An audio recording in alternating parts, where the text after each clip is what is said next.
Baada ya jana msanii wa muziki Tanzania Diamond Platnumz kukutana na Watanzania na watu wengine maarufu pale Superdome Masaki kwa dhumuni tu la kufuturisha, na tulishuhudia baadhi ya mastaa ambao walikuwepo pale. Tumekuwekea video hapo juu ya ikionyesha tukio la jana na tulizungumzia kuhusu Shujaa Mwijaku, lakini niko hapa kuzungumza tena kuhusu huyo msanii Diamond Platnumz ambaye muda mchache tu kutoka hivi sasa ametoka kuachia posti kupitia ukurasa wake wa Instagram, posti ambayo ikimuonesha yuko airport anapanda ndege, na kwenye caption ameandika Ghana in second, akaweka bendera ya Ghana pale, alafu akaweka na kopa jekundu kuashiria ya upendo. So Diamond Platnumz ana safari ya kuelekea nchini Ghana, so ana performance ama ana issue gani kule Ghana anakwenda kuifanya, tutakujuza hapa kupitia Sawasawa Digital punde tu atakapokuwa ameweka wazi, lakini ameongezea pale kwa kuandika in second. Lakini kwenye ile posti ambayo ameiposti pale, nikipita kwenye comments, baadhi ya watu wamefurahishwa na kitendo cha Diamond Platnumz kufanya hivyo. Jana amekesha pale Superdome Masaki akiwa na watu, lakini pia leo amefunga safari kuelekea Ghana. La jana si tu kwamba alifuturisha, nilikwambia hapo asubuhi kwamba kuna mradi alizindua pale Masaki kwenye ile iftari,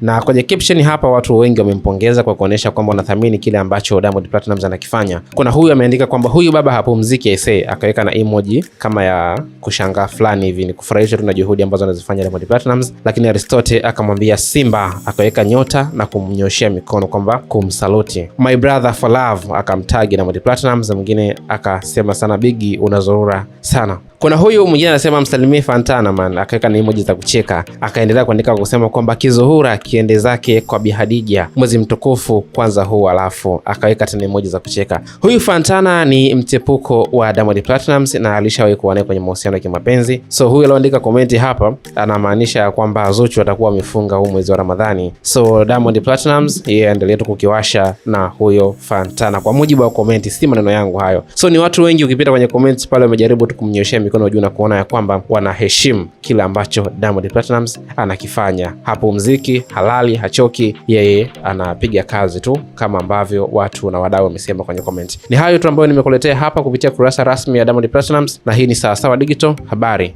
kiganjani mwako.